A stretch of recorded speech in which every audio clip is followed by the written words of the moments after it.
I dag så skal vi snakke om du tør å være foran video med å bruke stemmen din. Og jeg vet at det veldig mange som syns at dette her en forferdelig bøyg, fordi at det flere lag med dette her. Og noe av det første jo det at det ikke naturlig å være på video, det ikke naturlig å snakke til en svart linse som jeg ser på der nå, men jeg har noen triks i ermet til deg som du kan ta med deg, og jeg vet jo at flere kanskje ønsker å tørre å være på video.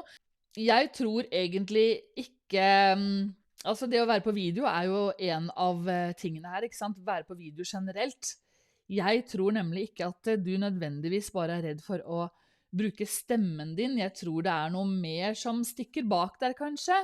Hvis det sånn at du ikke tør å bruke stemmen. Så det finnes jo veldig mange grunner til at vi ikke tør dette her. Og jeg tenker at det flere ting som faktisk kan stikke litt dypt også. At det kan være noen bakenforliggende årsaker, men den viktigste årsaken det rett og slett at det ikke naturlig. Det ikke naturlig for oss å være foran video og snakke til en svart linse. Det ikke noe menneske på den andre siden der, ikke sant? Det svarte kameralinsa som jeg ser på nå, den gir meg ikke noe respons tilbake, og jeg synes bare dette helt tåpelig egentlig å skulle sitte og snakke til en kameralinse, men jeg vet at på den andre siden, nå, der hvor dere der sitter jo flere som faktisk har bruk for det jeg har å komme med. Yes. Det veldig mange terskler vi skal komme over først for å tørre å bevege oss videre med dette her. Og jeg skal si at selv ikke jeg synes at dette her jeg synes fortsatt ikke den dag i dag at det kjempeenkelt. Man kan jo lære seg å like det, og spesielt når man får i gang en dialog med de som ser på, så synes jeg det veldig givende. Og jeg synes også det veldig givende å hjelpe andre å tørre å få gjort dette her. Så jeg ser jo ofte at jeg har jo 13 års erfaring, ikke sant? Og det jeg startet med, det var jo også å være bak kamera og veiledet folk som da skulle være foran kamera, og prøve å bruke stemmen sin, og de aller fleste synes at dette her fryktelig guffent. Det noen som bare synes at yes, dette kjempegøy, men de fleste synes faktisk det veldig guffent, og så det så utrolig givende og morsomt, synes jeg, å klare å veilede folk til å tørre å få gjort det likevel, fordi det det samme som mange andre ting. Det en dørstokkmila å komme seg over på den andre siden og tørre å ta skrittet, tørre å snakke. Faktisk også vente på feedback, fordi at du har ofte en indre kritiker som sier at dette her teit, dette guffent. Og herregud, styggen på ryggen kommer virkelig fram i mange tilfeller. Men så har jeg bare et spørsmål til deg. Synes du det hadde vært like ekkelt å bli intervjuet i en podcast, for eksempel? Synes du det hadde vært ekkelt? Fortell gjerne litt om det, for da bruker du jo bare stemme, ikke sant? Da det bare stemmen som på der. Og så det jo flere lag i dette, og det kommer jeg tilbake litt senere. Men hvordan det å bare bruke stemmen, at man ikke ser deg? Hva tenker du om det? Spesielt hvis du hadde blitt intervjuet i en podcast.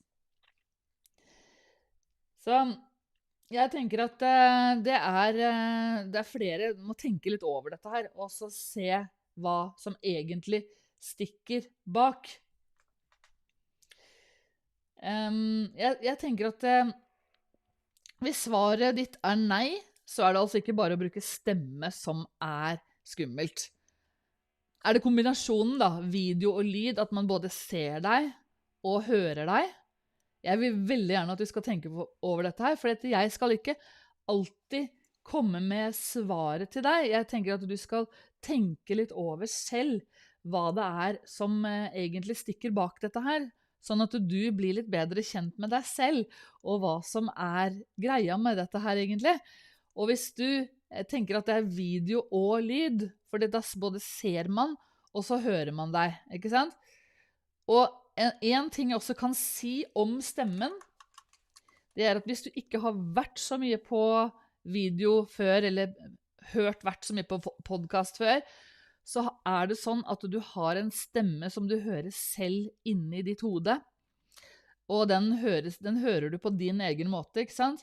Og så høres faktisk stemmen din annerledes ut fra utsiden, så når du igjen da hører stemmen som kommer fra utsiden, så er det den som er ukjent for deg. Det er det samme som å se speilbilder av deg selv. Hvis du går i speilet, så ser du faktisk et speilbilde av deg selv. Du ser ikke deg selv den rette veien. Så det er også en ting som er uvant, å faktisk se deg selv den rette veien. Så det er to ting man kan tenke på der. Er nok en kombinasjon med å høres og synes, ja. Og da må jeg nok tenke mer på stemmebruken, men det burde jeg vil også gjøre ved opptak av video. Altså, du mener at når du er på podcast, Gunn, så mener du at du må tenke mer på stemmebruken, er det det du mener? Eller er det liksom mer fritt, føler du, hvis du er på video eller livesendinger, så er du egentlig enda mer fokusert på stemmen, kanskje, hvis du er på podcast. Fortell gjerne litt mer om det. Vi har jo flere lag med ting vi er redd for, og alt sammen kommer egentlig tilbake til det å være redd for å bli dømt. Sånn stort sett, tror jeg. Det er sikkert flere som har meninger om dette her, og fortell gjerne om det, hva du tenker stikker bak, men de fleste har jeg kanskje ramset opp her nå. Hva om jeg ikke virker smart nok? Hva om jeg ikke kan språket godt nok? Altså, jeg tenker også at jeg har vurdert noen ganger at jeg skal kanskje ha videoer på engelsk. Jeg kan også snakke tysk, så jeg kunne hatt videoer på tysk. Men jeg føler jo kanskje da at det ville vært en ny terskel. Fordi et annet språk kan være noe som er enda en terskel å komme over. Men samtidig så er det, alt sammen, er egentlig bare trening, og prøve å hoppe ut i det, hoppe før man er klar. De fleste er veldig redd for denne her. Hva med å dumme meg ut? De fleste tenker at ja, men jeg kommer på video der, jeg sier noe feil, jeg dummer meg ut. Ja. Så hva tenker du om det? Er det en av disse her som du gjenkjenner deg i? Skriv gjerne om det. For eksempel, hva om andre ikke liker dialekten min? Kan det være en sak? Og hva om andre i min bransje synes at jeg er håpløs? Det er jo når du setter deg ut der, så kan det hende at du tenker det faktisk, at du ikke er bra nok for din bransje. Så tenk igjen litt over det. Og hva med å si noe feil? Who knows? Altså, spesielt hvis du glemmer å si noe, så kan det hende at den andre seeren vet ikke om det. Men om du sier noe feil, og så du oppdager at du sier noe feil, kanskje, så kan du rette opp i det. Du kan si, nei, det var litt feil. Altså, det er litt sånn hvordan man takler det, for det er klart at man kommer jo kanskje til å si noe feil. Det kommer til å være andre som har andre meninger også. Så det er noe, den biten man må gå gjennom for å sette seg ut der. Men stort sett, altså mine verste frykter fra å bevege meg fra å være bak kamera til foran, de forestillingene jeg hadde i hodet mitt, om at nå kommer alle til å se meg, nå kommer alle til å dømme meg, jeg er ikke flink nok, altså alle disse tingene har jeg også vært gjennom. Det som skjer er at mest sannsynlig så er det ikke, du kommer ikke til å få de tilbakemeldingene i det hele tatt. Det vil jo finnes troll der ute, men jeg tror ikke de finner deg sånn med en gang. Og hvis det skulle være noen troll som finner deg og faktisk vil være ekkel mot deg, så vet du at psykologien bak det er at de kanskje ikke, hvorfor føler de et behov for å dupere deg? Men jeg skal bare si, for dem som ikke har turt å være så veldig mye på video før, de fleste, de vil heie deg fram. De synes det er bra at du kommer ut der med din stemme, og de synes at det er kjempebra. Og det kan også skje at nesten ingen ser det. Beklager jeg måtte si det, men den må vi alle gjennom. Fordi at synlighet er en prosess som tar litt tid. Så det er noe man også må tåle. Da er det også et knep for å få til det, at man skal kanskje få noen til å komme og se på videoen, ikke sant? Så, Jeg ser, altså, Gunn, du sier at du bruker mye kroppsspråk under sendingen på dine livesendinger. Og Unni, du sier hva om jeg dummer meg ut, er nok det verste, ja. Ja. Det er alltid en sånn litt reell fare for det, men stort sett ikke.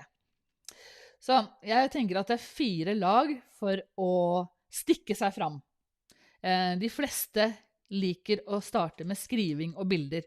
Og da er det sånn, ok, vi legger ut bilder, dette her var fine ting som vi har hos oss, eller se på meg nå, nå er jeg på en, ja, for eksempel nettverkssamling, og så er du på bilder der, og så skriver du litt om det. Og selv skriving har jo flere lag. Mange bare skriver, tenker at jeg vet ikke om jeg tør å by så mye på meg selv, jeg vet ikke om jeg tør å skrive hva jeg virkelig mener. Tenk om jeg støter på noen, eller ikke støter på noen, men støter noen. Tenk om det skjer, ikke sant? Så det også har flere lag.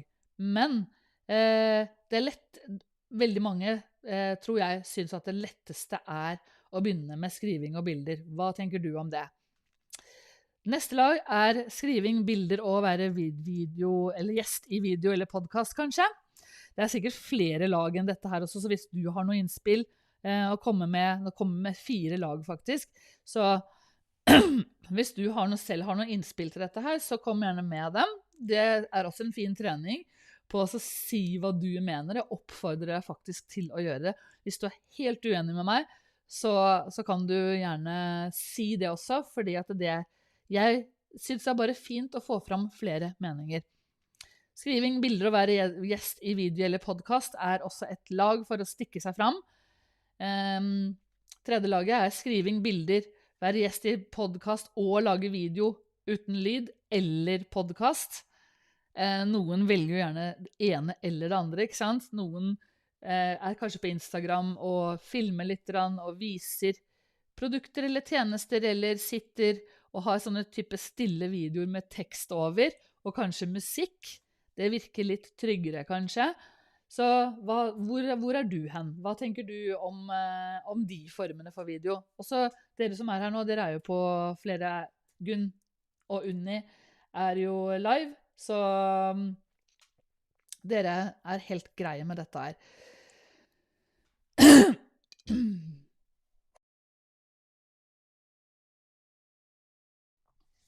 Yes. Det siste, hele bøtteballetten, altså det vil si at man både skriver bilder, være gjest og video, alt sammen, sånn som jeg gjør egentlig nå, for jeg har jo også skrevet en intro til denne livesendingen her, så man er jo ute og skriver, sender e-poster om dette her, varsler om det. Har manglet litt på varsling flere steder nå, men jeg er i hvert fall her. Og så er det jo, ja, det er flere biter rundt dette her. Jeg synes det er lettere med livesending enn video. Live har jeg ingen mulighet til å redigere, ikke sant? Og det er også faktisk en bit av det hele, fordi når du skal lage videoer, så på YouTube spesielt er det sånn, da skal du gjerne være litt spissa, og så er det mange som synes at dette her med å bruke et manus, og snakke med et manus, ikke sant? At det binder dem på en måte litt opp. Samtidig, når man har livesendinger som dette her, så ser jeg også at det sporer litt av, blir mye babling, det kan kanskje ta litt tid før jeg kommer til poenget, og så er det nettopp dette med kommentarer underveis. Så man kan jo også bygge opp livesendinger på ulike måter, for eksempel om at man sier at i starten så sier man det ene, og så sier man det andre, så kommer man til poengene, ikke sant? Og så tar man kommentarene til slutt.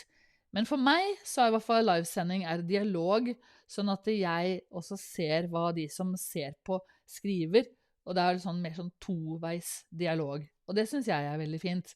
Men det er jo forskjellige måter da, å nå fram på til ditt publikum, fordi et video blir mer spissa. Så de som virkelig har lyst til å få vite eller lære mer om akkurat de som leter etter svar på sine spørsmål, kan du si, de vil jo veldig gjerne komme rett til poenget.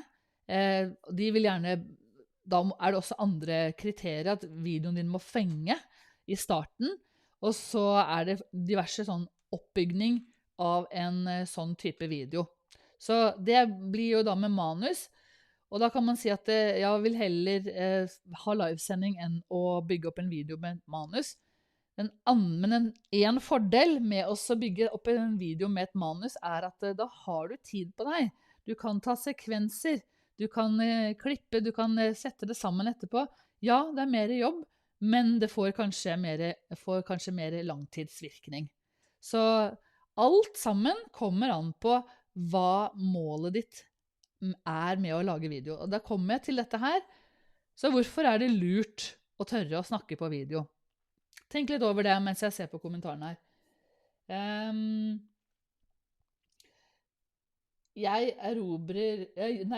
Unnskyld, jeg sa jo feil igjen. Jeg jobber mot å publisere video, så blir mer video uten meg og innlegg. Har vurdert podcast.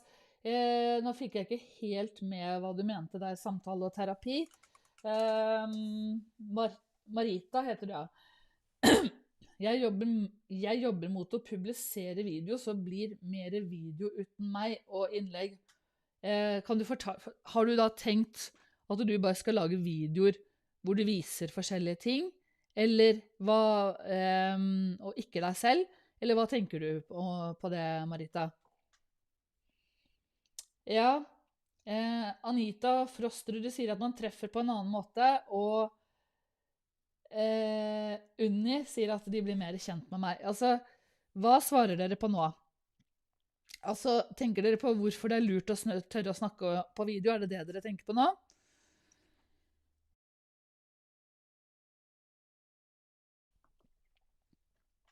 Ja, altså, still deg selv uansett disse spørsmålene her. Er det nødvendig? Er det nødvendig for deg å være på video? Har du klart å drive bedrift hittil uten å være på video? Så du må liksom tenke på, hvorfor skal du på video? Hva er hensikten med det? Det er en motivasjonsfaktor i seg selv, med å så faktisk ta de skrittene og komme seg ut der.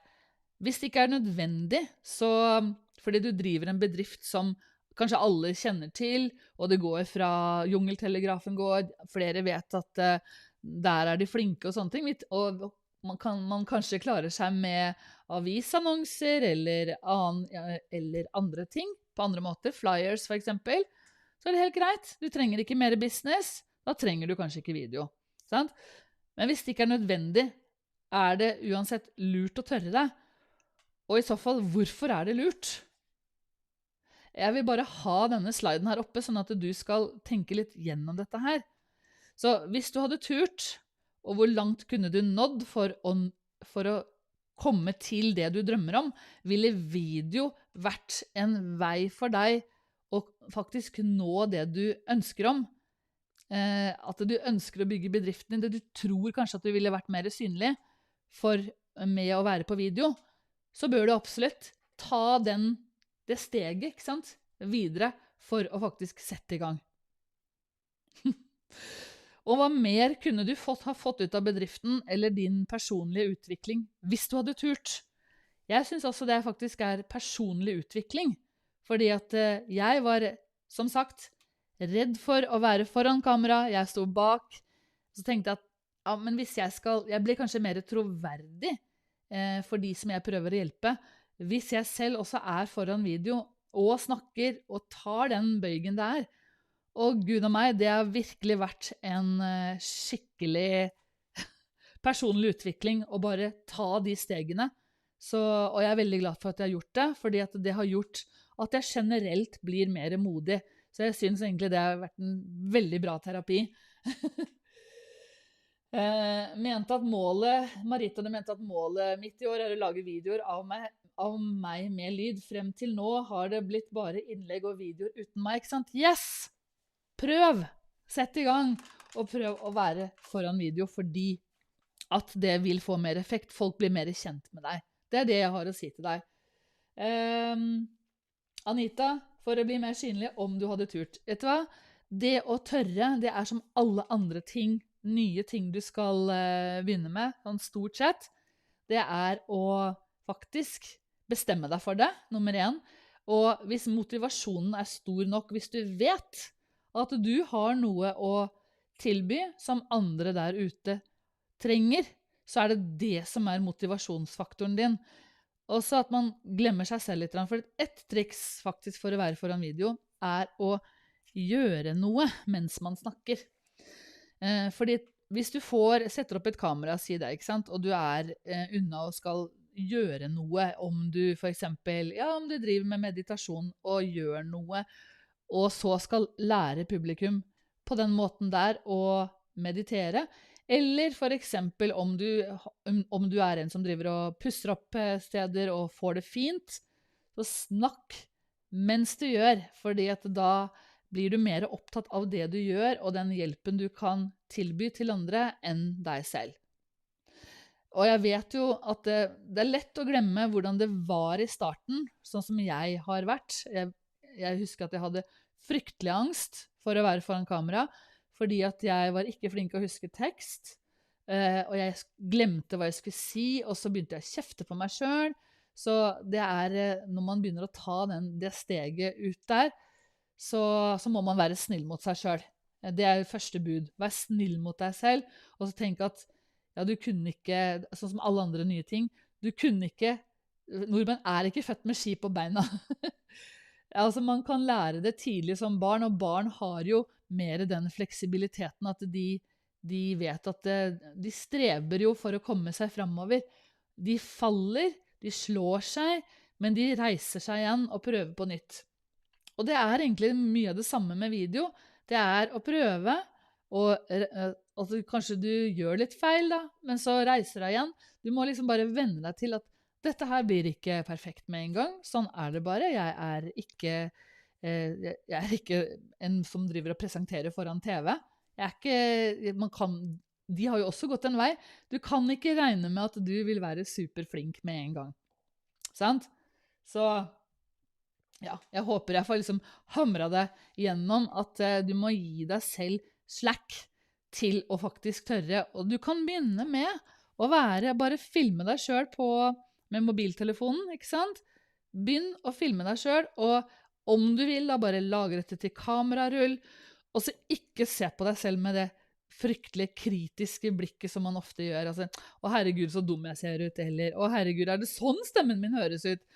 Men det faktisk, for fra mobilen så det sånn stemmen din høres ut. Så det kan jo være at du skal venne deg til det. Nå skal jeg ikke prate alt for lenge, for jeg har egentlig masse å si om dette her, og jeg har utrolig lyst til å hjelpe og motivere andre til å faktisk komme seg over den terskelen. Og det jo flere terskler å komme over, men steg for steg, begynn, filme deg selv med video, med mobiltelefonen din, lagre det på kamerarullen, og så kan du selv velge om du kanskje skal begynne å legge det ut i stories på Instagram eller Facebook for eksempel, fordi da forsvinner det jo, og du kan alltid slette. Du må huske på det, at hvis det forferdelig for deg dette her, så kan du slette det faktisk. Men da har du prøvd, og så det lurt å vente til du kanskje får noen tilbakemeldinger, og folk sier at «Men dette var jo bra!» Snakke ned den der styggen på ryggen som du har. Det jo bra, det kjempebra det du har å komme med. Tenk om du kan komme deg dit. Sant? Yes. Så, hvor tenker du selv at du vil begynne? Hvor vil du begynne? Og hva holder deg tilbake? Hvis du virkelig vil foran video, hvis du vil snakke og være foran video, og du ikke der allerede, så hvordan vil du begynne? Hva kunne du tenkt deg selv, basert på det jeg har sagt nå? Nå skulle jeg gjerne hatt litt vann her, for det glemte jeg å ta med meg. Det liksom godt å få bare drukket litt for å smøre stemmebåndene. Men jeg vil i hvert fall at du skal tenke på det, og gjerne kommentere også hvor du ville begynne. Fordi at jeg kan faktisk hjelpe deg. Så, du kan også virkelig gjøre noe med det. Du ser at det står Filmparken på den stolen som en regissørstol. Yes, og det fordi at vi skal flytte inn i Filmparken 1. mars. For et stort kontor og sånne ting. Men det ikke det som hensikten, men jeg kan hjelpe deg videre hvis du vil. Men du har uansett 3 valg. Du kan ta med deg disse rådene som du har fått fra i dag, og sette i gang selv. Det kan være bra nok. Det kan være at det er det du trenger, at du jobber med dette her i ro og mak selv. Og jeg håper at jeg har gitt deg litt motivasjon, litt punch til å faktisk gjøre det. Så det er et valg du har. Eller du kan bli med på fysisk kurs. Ja, jeg skal jo si det, inne på Filmparken 20. mars. Da skal vi ha et praktisk dagskurs i Filmparken i Bærum, og du kan enten ta også skanne den her. Det kommer ikke til å være dyrt, og det er faktisk en early bird frem til 15. februar, så du kan skanne denne her, og så bli med på det. Og der har vi jo møterom, der får vi faktisk ganske mye mingleplass, og jeg vil også da legge oppgaver sånn at man kanskje jobber med 2 og 2. Det blir en workshop. Jeg skal faktisk lage en film på stedet der, som du kan våge og tørre å komme deg ut av den komfortsonen. Ofte så er det det vi trenger. At vi trenger litt motivasjon fra andre, trenger et kurs, trenger å vite litt mer om hvordan du kan bruke denne mobiltelefonen eller det webkamera som jeg bruker nå. Så det er det andre valget du har, og så har jeg også et tredje valg, og det er for enda litt mer viderekommende. Det er rett og slett et rent strategiprogram med oppfølging som foregår rett og slett på nett. Og der er det også, vi tar med de som har lyst til å prøve det og lære og faktisk basisen er da YouTube, som er hovedbasis, og så effektiviserer vi dette her, sånn at du faktisk blir funnet og sett. Og det er et veldig bra kjernekurs hvor du virkelig går i dybden av dette her, og da får du et samfunn som vi holder på over lang tid, og du får også livstidstilgang til dette selve programmet, hvis du blir med på dette her. Og det er søknadsbasert, fordi jeg vil gjerne ha med de som virkelig er interessert i det. De som har lyst til å legge ned den jobben det kreves i det, vi snakker om kanskje helt opp til deg. Det er ikke noe tvang eller press eller noen ting, men neste uke så skal vi blant annet også ha en challenge for de som allerede er med der. Du kan rekke også å slenge deg på der. Og da er det en oppgave som du får hver eneste dag til å lage YouTube-video, spille inn. Du kan også sende live på YouTube, men da er det gjerne en innpakning som jeg ikke er den beste til å vise akkurat på YouTube akkurat nå, fordi at noen skal jo se dette her i opptak etterpå, så man skal ha en tanke rundt det. Og så lærer du også hvordan du kan bruke det hovedmaterialet til å spre det videre på andre kanaler. Så du kan bli med der, du kan søke om å bli med, og så prisen på dette her nå, det er 9.900 kroner. Jeg sier prisen nå, men det er så utrolig mye bra som ligger i dette her. Og det går også an å snakke om en betalingsløsning for dette her, uten at det skal bli noe dyrere. Jeg ville bare nevne det, fordi at jeg vil begynne å gjøre dette her litt mer kjent selv også. Men dette dagskurset, det er utrolig praksis. Eller praksis. Nå sier jeg så mye rart. Da kan dere bare le.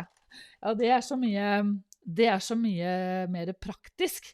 Da er vi jo til stede i et fysisk lokale, hvor jeg viser deg hva som skjer med mobiltelefonen, hvordan du skal få gjort dette her, hvordan du kan koble til mikrofoner, og tilleggsutstyr som vil gjøre at du blir proffere litt fortere. Så da var det jeg hadde å si egentlig. Så jeg tenkte at jeg skal se over på kommentar her, om det er noen flere som har noe de har lyst til å si noe om. Det var det ikke akkurat nå. Men dere kan skrive etterpå også. Jeg går inn og sjekker hva som står skrevet. Jeg håper at dette her var noe som du virkelig likte. Og hva var det beste poenget? Hva er det viktigste du fikk med deg? Det beste poenget du fikk med deg i dag? Hva tenker du om det? Gunn sier at det viser bare at du er menneskelig, og det gjør at andre tør. Yes, jeg veldig menneskelig, jeg gjør masse feil, jeg har dummet meg masse ut, og jeg tenker at det synes jeg en vei som de fleste kan tørre å gå, fordi at når jeg dummer meg ut, jeg som har erfaring med dette her, så gir det kanskje deg en sånn, da ufarliggjør det litt for andre også å få gjort det. Så ja, skriv gjerne litt hva som du synes var det beste tipset i dag, fordi at din tilbakemelding også viktig for meg. Jeg synes det litt ordentlig å vite hva dere har fått ut av det, og hva du kommer til å ta med deg videre. Skriv gjerne om det, sånn at jeg også får litt tilbakemelding på det, fordi det veldig mange som snakker om det å være på video, men det å være på video jo så mange ting. Snakker vi liksom da om livesendinger, snakker vi om YouTube-videoer, snakker vi om det å være på Instagram med sånne reels, story.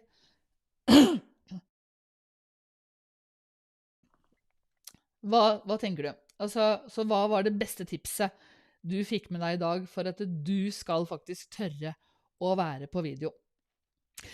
Jeg tar og avslutter her nå, og så venter jeg gjerne på din kommentar, og så går jeg inn i kommentarfeltet nå etterpå, og så svarer jeg deg. Ok, ha det bra! Tonight we're running on the right track.